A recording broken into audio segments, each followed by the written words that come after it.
சோழன், சந்தா 2 பேத்துக்குள்ள லவ் அவ்வளோ க்யூட்டா காட்டியிருந்தாங்க இன்னைக்கு. சந்தா வந்து அவ்வளோ அழுகுறாங்க. ஸோ என்னதான் மொழி வேறையா இருந்தாலும், அது புரியாம இருந்தாலும், அந்த லவ் பார்த்தீங்கன்னா, அவ்வளோ ஒரு க்யூட்டா இருந்துச்சு இன்னைக்கு.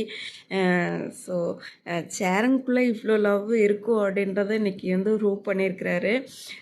சந்தா வந்து உண்மையாலுமே நல்லா இருந்துச்சுங்க பார்க்குறக்கு.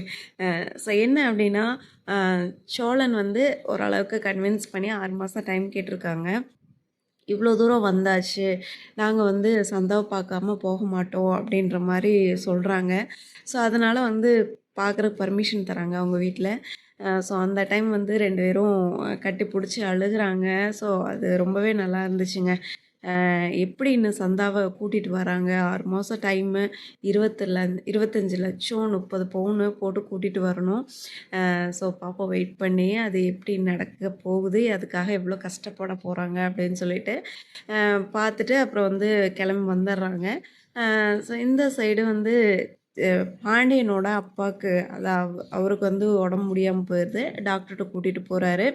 கூட்டிகிட்டு போகிறப்ப உங்களுக்கு பிபி இருக்குது அப்படின்றப்ப, என்னங்க சார் சொல்கிறீங்க, நாங்கள் இது நாள் வரைக்கும் நான் பிபி டேப்லெட் போட்டதே கிடையாது அப்படின்ற மாதிரி சொல்கிறாங்க. இல்லை உங்களுக்கு பிபி இருக்குது, நீங்கள் வந்து பிபி டேப்லெட் கண்டினியூஸாக போடணும் அப்படின்னு சொல்லிட்டு பாண்டி வந்து பார்த்தீங்க அப்படின்னா அவரோட ஒர்க் ஷாப்லேயே படுத்து தூங்க வைக்கிறாரு அவங்க அப்பாவை. ஸோ அதுவே ரொம்ப க்யூட்டாக இருந்துச்சு இன்றைக்கி, அவங்க அப்பா மேலே அவ்வளோ கேர் எடுக்கிறது. ஸோ இந்த சைடு வந்து வானதி பார்த்திங்கன்னா சமைக்கிறேன்ற பேரில் என்ன சொல்கிறது, பாண்டியனையும் பல்லவனையும் வச்சு பண்ணிகிட்ருக்காங்க. ஸோ பல்லவன் எப்படா இன்றைக்கி ஒரு நாள் போகும் அப்படின்ற மாதிரி வெயிட் பண்ணிகிட்ருக்காங்க. இட்லி எடுக்கிறாங்க, இட்லி ஊற்றி வச்சுட்டு இட்லி எடுக்கிறாங்க, அது பிச்சு பிச்சு வருது. ஸோ அதுக்கு வந்து பாண்டியன் அழகாக சொல்லுவார், இப்போ இட்லி வந்து நம்ம பிச்சு பிச்சு தானே சாப்பிடுவோம், ஸோ எப்படி இருந்தால் என்ன, பரவாயில்ல விடு அப்படின்னு. இது வானதிக்கு அவ்வளோ ஒரு ஹாப்பியாக இருக்கும் இப்படி சொல்கிற விஷயங்கள். ஸோ அதே மாதிரி வந்து பாண்டியன் வந்து பல்லவன்கிட்ட இந்த 200 நீ போய் நல்ல சாப்பாடு சாப்பிட்டுக்கோ அப்படின்னு சொல்லுவார். ஸோ இது எல்லாமே உண்மையாளுங்க.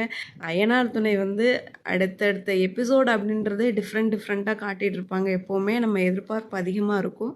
ஸோ அடுத்தடுத்த எபிசோடில் என்ன நடக்குது அப்படின்றத நம்ம வெயிட் பண்ணி பார்க்கலாம்.